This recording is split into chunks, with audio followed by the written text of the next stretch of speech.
أينما تكونوا يدرككم الموت ولو كنتم في بروج مشيدة আল্লাহ সুবহানাহু ওয়া তাআলা বলেন আইনামা তাকুনু ইউদরিককুমুল মাউত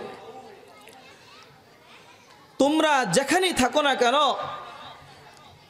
মউত তোমাদেরকে স্পর্শ করবে মউত তোমাদেরকে আঁকড়ে ধরবে মউত সবারই আসবে ওয়ালাউ কুনতুম ফি বুরুজিম মুশাইয়াদা যদিও তোমরা সুদৃঢ় কেল্লায় অবস্থান করো না কেন মউত তোমাদেরকে স্পর্শ করবেই এই মউতটা কারো জন্য হবে অনেক সহজ কারো জন্য হবে অনেক বেদনাদায়ক কার জন্য সহজ হবে আর কার জন্য বেদনাদায়ক হবে এটা বুঝতে হলে আল্লাহ সুবহানাহু ওয়া তাআলা এই যে আমাদেরকে বানিয়েছেন দুইটা বস্তুর মাধ্যমে বানিয়েছেন একটা দিয়েছেন আমাদের রূহ আরেকটা আল্লাহ সুবহানাহু ওয়া তাআলা আমাদেরকে দিয়েছেন নফস রূহের কাজ হলো রূহ আমাকে আপনাকে ভালো কাজের দিকে পথ প্রদর্শন করবে নফসের কাজ হলো আমাকে আপনাকে খারাপ কাজের দিকে পথ প্রদর্শন করবে আমরা যদি রূহের কথা মেনে চলতে পারি তাহলে আমাদের মৃত্যুটা আরামদায়ক হবে সহজ হবে আর আমরা যদি আল্লাহ মাফ করুক যদি নফসের কথা মেনে চলি তাহলে আমাদের মৃত্যুটা অনেক অনেক যন্ত্রণাদায়ক হবে উদাহরণ দিয়ে বললে বুঝবেন ভালো আমাদের কাছে শোকেসে আমরা দেখতে পাই আম একটা গাছের আম আরেকটা শোকেসের আম তথা বানানো মাটি দিয়ে বানানো আম এই যে দুইটা আম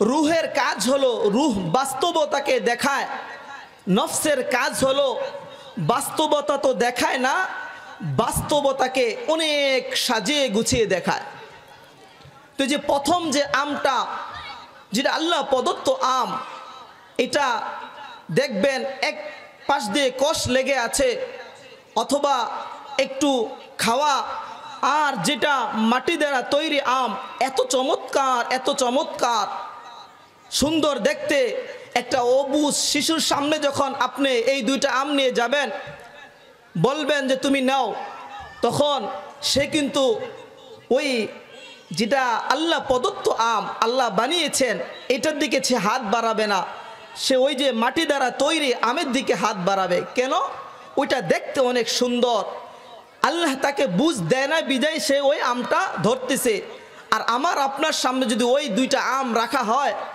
অথবা দেওয়া হয় যে আপনি নেন কোনটা নেবেন আপনি তো খাওয়ার জন্য নেবেন বিবেকমান ব্যক্তি সে ওই আল্লাহ প্রদত্ত আমটা নিবে মাটি দ্বারা বানানো আম সে নিবে না কথা কি ঠিক কিনা বে ঠিক বলেন তো মুহতারাম হাজিরিন রূহটা হলো আল্লাহ প্রদত্ত আমের মতো আর নফসটা হলো মাটি দ্বারা তৈরি আমের মতো আমরা যেহেতু বুঝি না এই জন্য ধোঁকা খেয়ে যাই আল্লাহ সুবহানাহু ওয়া তাআলা এই জন্য নবী রাসূল তাদেরকে প্রেরণ করে আমাদেরকে যাতে আমরা বুঝতে পারি কোনটা আল্লাহ প্রদত্ত আম কোনটা মাটি দিয়া বানানো আম নবী রাসূলদেরকে পাঠাইছেন আমাদের নবী হযরত মুহাম্মদ মুস্তাফা সাল্লাল্লাহু আলাইহি ওয়াসাল্লাম সাহাবীদেরকে নিয়ে বসে আছেন এমন সময় সাহাবীদেরকে বলতেছেন হে আমার সাহাবীরা দুনিয়াটা এটা হলো জাঁকজমক যেহেতু আমরা এই দুনিয়া সম্পর্কে আমাদের অবগত নাই এই জন্য আমরা দুনিয়ার দিকে ঝাঁপায়া পড়ি যেটা বাস্তব আখিরাত ওটার দিকে আমরা ভ্রুক্ষেপ করি না তো নবী করিম সাল্লাল্লাহু আলাইহি সাল্লাম তিনারও একটা বৈশিষ্ট্য ছিলেন, উদাহরণ দিয়ে যখন কোনো ঘটনা বলা হয় এটা বুঝতে সহজ হয়। তো তিনিও বললেন যে চারজন ভাই একে অপরের জন্য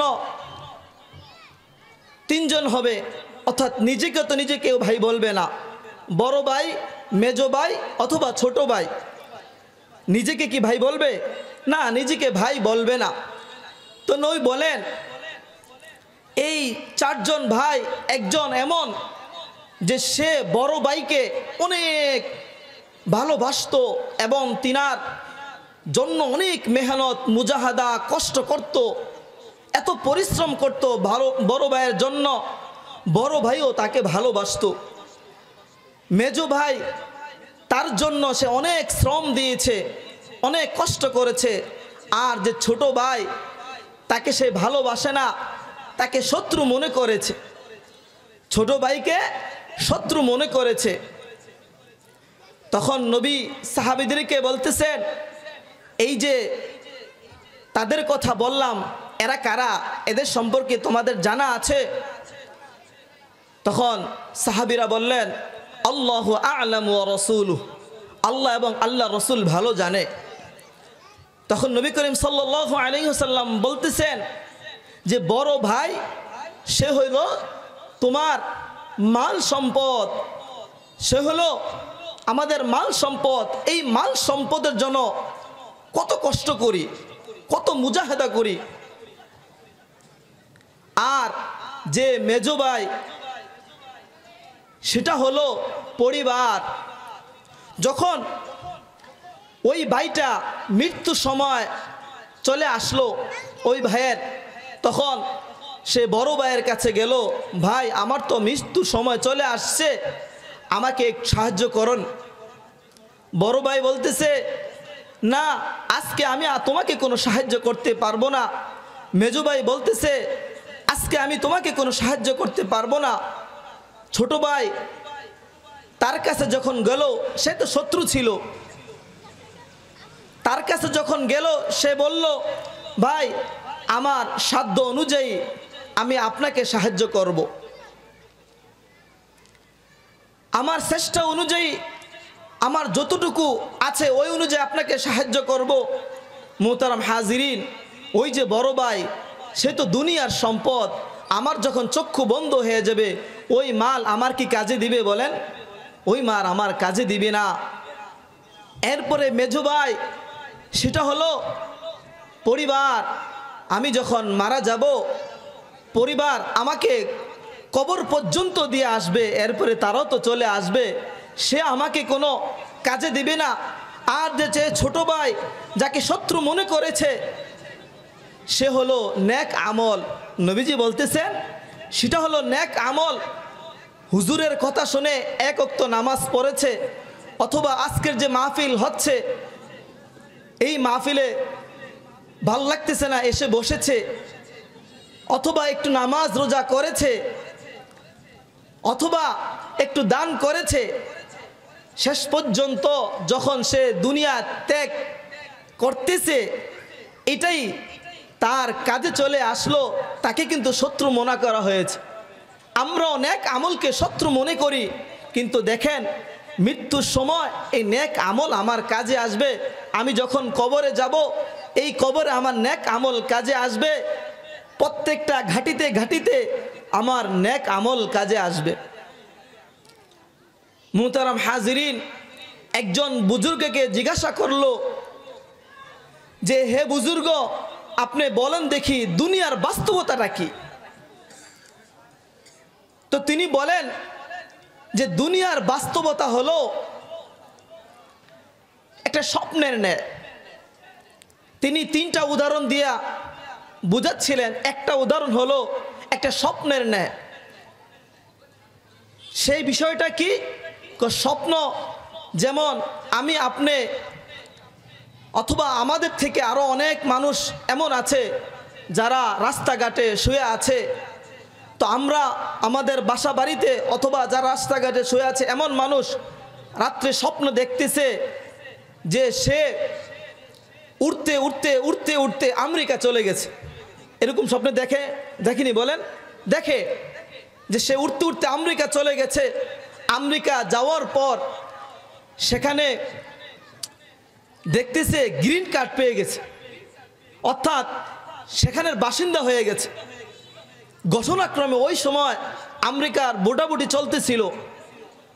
তো সে চিন্তা করলো গ্রিন কার্ড যেহেতু পেয়েছি, এখন সরকার পদপ্রার্থীও হয়ে যায়। সে স্বপ্নে চিন্তা করতে করতে সরকার পদপ্রার্থী হয়েছে, পরে দেখতেছে যে আরে ভোট তো আমারই বেশি হয়েছে। সে আমেরিকার প্রেসিডেন্ট নির্বাচিত হয়ে গিয়েছে। হোয়াইট হাউস, সেখানে সে তার আসন গ্রহণ করে বসেছে। এখন তার কি ক্ষমতা, এই ক্ষমতা আর দেখে কে? যখন স্বপ্ন বাংলো, দেখতেছে একটা কুড়ে ঘরে ছিঁড়া খাতা আর বালিশ নিয়ে শুয়ে আছে। কই ক্ষমতা চলে গেল? ওই বুজুর্গ বললেন এটা হলো দুনিয়া, এটা হলো দুনিয়া। আর ঝাঁকজমক এত কিছু। আবার বর্তমান তো আমরা ক্ষমতা পাইলে অথবা যুবকদের হালত এমন দেখা যায়, সে রাস্তা দিয়ে হাঁটে, তার বাতাসে কেমন জানি 4-5 জন মুরব্বী মানুষ ঝরে যাবে, উড়ে যাবে, এমন পাওয়ার। এক বুজুর্গ, এক বৃদ্ধ লোক রাস্তা দিয়ে হাঁটতেছে। সে তো বৃদ্ধ হয়ে গিয়েছে, এই জন্য তার মাজাটা গুজা হয়ে গিয়েছে। যখন মাজা গুজা হয়ে গিয়েছে, তো আরেকজন যুবক দেখে বলতেছে, হে চাচা, আপনি এমনি এরকম গুজা হয়ে হাঁটেন কেন? আবার বলতেছে, আসলে আপনি তো হাঁটতেছেন না, দেখতেছি কি জানি খুঁজতেছেন, মনে হয় কি জানি খুঁজতেছেন। তখন ওই বৃদ্ধ লোক বলতেছে, আরে বাবা, আমি খুঁজতেছি আমার যৌবনকে খুঁজতেছি, আমি আমার যৌবনকে খুঁজতেছি। আমার যৌবন তো আমি হারায় ফেলছি, আমি আমার যৌবনকে খুঁজতেছি। আজ আমাদের যাদের আল্লাহ যৌবন দিয়েছে, শক্তি দিয়েছে, আমরা আমাদের এই যৌবনকে কতই না খারাপ কাজে আমরা লিপ্ত হচ্ছি। আমাদের তো উচিত এই যৌবনকে সঠিক কাজে ব্যবহার করা। তো মুহতারাম হাজিরিন, যেটা বলতেছিলাম, ওই বুজুর্গকে একটা বলেছে যে একটা উদাহরণ দিয়েছে স্বপ্ন। এই দুনিয়ার বাস্তবতা হলো স্বপ্ন। আরেকটা তিনি উদাহরণ দিয়েছে, দুনিয়া হলো বাতাস। এটা আবার কি? এটা হলো এমন, আমরা দেখতে পাই যে বৃষ্টির সময়, ঝড় বাতাসের সময় বাতাস শু শু শু শু করে আসতেছে, কেমন জানি সব কিছু উড়ে ফেলবে, আসতেছে আসতেছে, আবার তো চলেই গেছে। দুনিয়াটা হলো আমরা সব কিছু ছিঁড়ে ফিরে খায় ফেলবো, আবার ঠিকই চলে যাচ্ছে। কেউ তো গাড়ির চাকার মাঝে বাতাস ঢুকায় রাখে, সাইকেলের চাকার মাঝে বাতাস ঢুকায় রাখে, কতদিন ঢুকায় রাখে, কিছুদিন পর ওই সেখান থেকেও বাতাস চলে যায়। যে বাতাসকে আমরা, আমাদের যত চক্ষু শক্তি থাকুক না কেন অথবা চশমা লাগাই না কেন, ওই বাতাসকে আমরা দেখতে পাই বলেন? ঠিকই তো বাতাস চলে যাচ্ছে। দুনিয়ার বাস্তবতা হলো এমন। হযরত ঈসা আলাইহিস সালাতু ওয়াস সালাম তিনি এই দুনিয়ার বাস্তবতা বুঝাইতে গিয়ে তিনি একটা দৃষ্টান্ত পেশ করলেন। সাইয়েদনা ঈসা আলাইহিস সালাতু ওয়াস সালাম তিনি এক সফরে রওনা দিলেন। সফরে রওনা দেওয়ার পর তার সাথে একজন খাদেম ছিল। তো তিনি দুনিয়াতে ঈসা আলাইহিস সালাতু ওয়াস সালাম তিনি কোনো বাড়িঘর বানান নাই। ঈসা আলাইহিস সালাতু ওয়াস সালাম তিনি কয়েকটা রুটি নিলেন, 3টা রুটি নিলেন, এবং সাথে খাদেম, এক খাদেম বলতেছে আমি আপনার সাথে যাব, তিনাকেও নিলেন। ঈসা আলাইহিস সালাতু ওয়াস সালাম যেতে যেতে যেতে যেতে এক স্থানে একটু অবস্থান করলেন এবং ওযু ইস্তেঞ্জা করার জন্য এই গাঁটটি রেখে, ওই যে খাবারের গাঁটটি রেখে অন্যদিকে চলে গেলেন। তো আবার ওযু ইস্তেঞ্জা সেরে আবার যখন এখানে আসলেন, গাঁটটি খুললেন, দেখেন রুটি 3টা নাই। তো তিনি অবাক হয়ে খাদেমকে বলতেছেন, হে আমার খাদেম, আমি তো এখানে রুটি রাখলাম, রুটি গেল কই? ওই খাদেম খুদার কসম দিয়ে বলতেছে, আল্লাহর কসম, এই রুটি কিন্তু আমি খাই না, আমি বক্ষণ করি নাই। ঠিক আছে, ঈসা আলাইহিস সালাতু সালাম তিনি সামনে অগ্রসর হলেন। অগ্রসর হয় একটা মরুভূমিতে যখন গেলেন, বড় মাটির স্তূপ, এরকম বালুর স্তূপ, 3টা স্তূপ তিনারা বানালেন, তৈরি করলেন।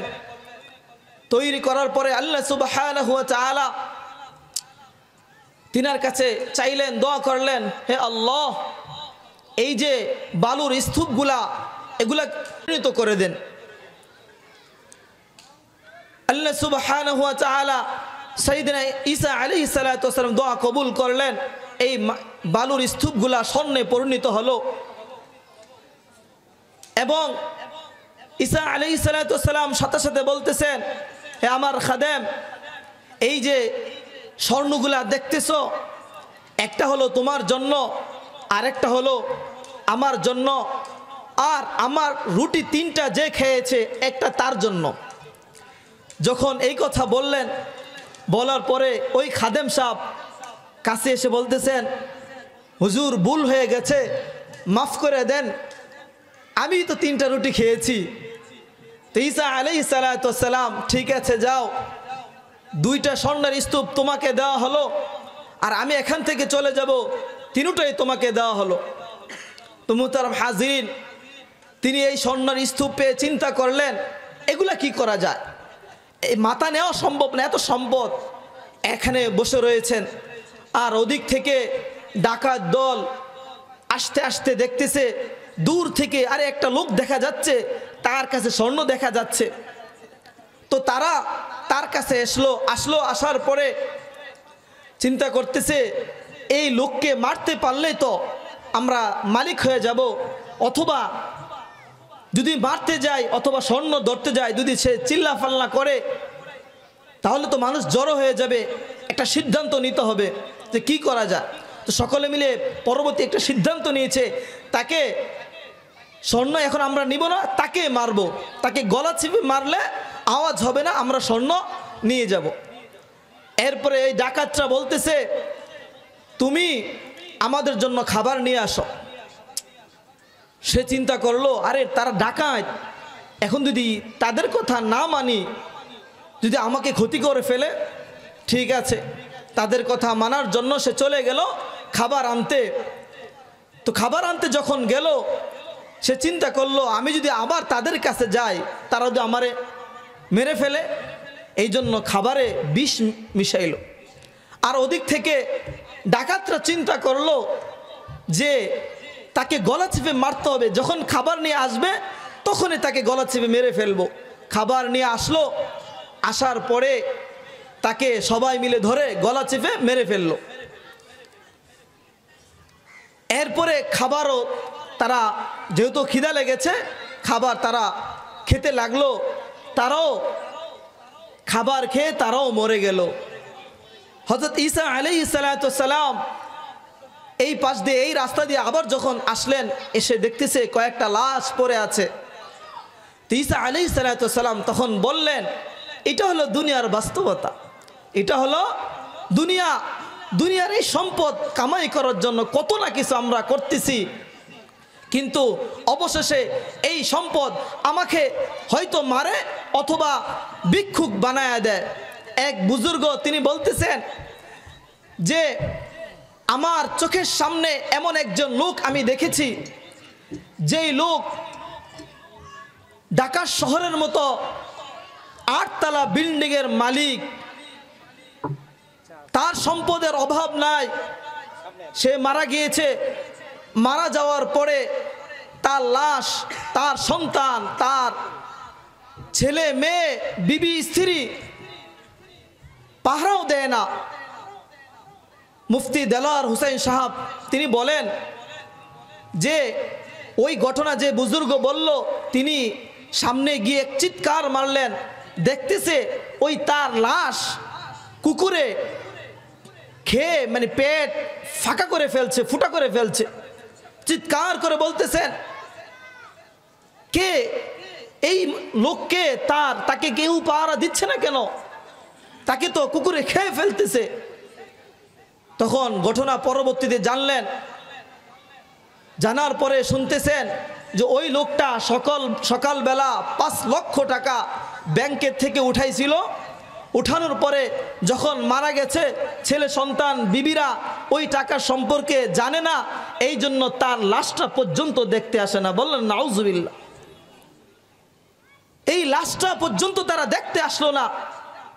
দেখেন, টাকা আমার জন্য, আমি তো মনে করি টাকা মানেই আমি সব হয়ে গিয়েছি, আমাকে আর নাগাল পায় কে? এই জন্য মুরব্বীরা বলেন দুনিয়া ওয়াজিফা তালিবুহা কিলাব। এটা অনেকে হাদিস বলেন, এটা হাদিস নয়। এই দুনিয়াটা হলো একটা মৃত জানোয়ার, মৃত বস্তু, আর এটা বক্ষণ করে কুকুর। আপনারা বলেন, যখন কোনো প্রাণী মারা যায়, গরু মারা যায়, শুধু কি কুকুরে বক্ষণ করে না অন্য অন্য প্রাণীরও বক্ষণ করে? কিন্তু বড়রা এখানে শুধু কুকুরের নাম দিলেন কেন? কারণ আছে, কারণ কুকুরের কিছু বৈশিষ্ট্য আছে, এই জন্য বড়রা কুকুরের নাম দিলেন। শুকুন, চিল, এগুলাও তো মৃত প্রাণী বক্ষণ করে, কুকুরও বক্ষণ করে। অন্য প্রাণীরগুলার নাম না দিয়ে কুকুর নাম দিয়েছেন এই জন্য যে দেখবেন যদি কোনো পশু পাখি আছে, সে চিল্লায় বলে যে আসো, খাবার আছে, খাবার আছে, সংগ্রহ করো। এবং শিয়াল যদি আসে, সে হুক্কা হু বলে, ডাক দিয়ে বলে খাবার আছে, আসো আসো, সবাই মিলে জিলে খাওয়ার চেষ্টা করে। আর কুকুর, তার তো একটা লেজ খালি পেট ভরে যাবে, সে কি করে? সে এরকম হাঁটু গেড়ে বসে থাকে আর আশেপাশে তাকায়, তাকায় দেখে কেউ আসে কিনা। দুদি দেখে আরেকটা কুকুর এসেছে, ঘিঙ্কায়া ওই কুকুরকে দৌড়ায়। পরবর্তীতে সময় কি হয় যে সে এরকম দৌড়াইতে দৌড়াইতে পরে ওই মরা গরু প্রাণী একেবারে নিঃস্ব পচে গলে যায়। তো মোহতারাম হাজরিন, এই জন্য কুকুরের নাম দিয়েছে। আর কুকুরের আরেকটা স্বভাব, সেই স্বভাবটা হলো যে কুকুর রাতেও খায়, দিনেও খায়। কুকুর রাতেও খায়, দিনেও খায়, কিন্তু শিয়াল রাত্রে খাবে, পশু পাখি দিনে খাবে, তারা খেয়ে চলে যাবে। আর আমরা মানুষরা এই দুনিয়াকে কুকুরের মতো ভক্ষণ করি, দিন নাই রাত নাই, সব সময় কুকুরের মতো আমরা ভক্ষণ করি। এই জন্য এই মানুষদেরকে, যারা এই দুনিয়াকে কুকুরের মতো ভক্ষণ করে, তাদেরকে কুকুর বলা হয়েছে বড়দের ভাষ্য অনুযায়ী। আবার যদি মা বাবা মারা যায়, মারা যাওয়ার পরে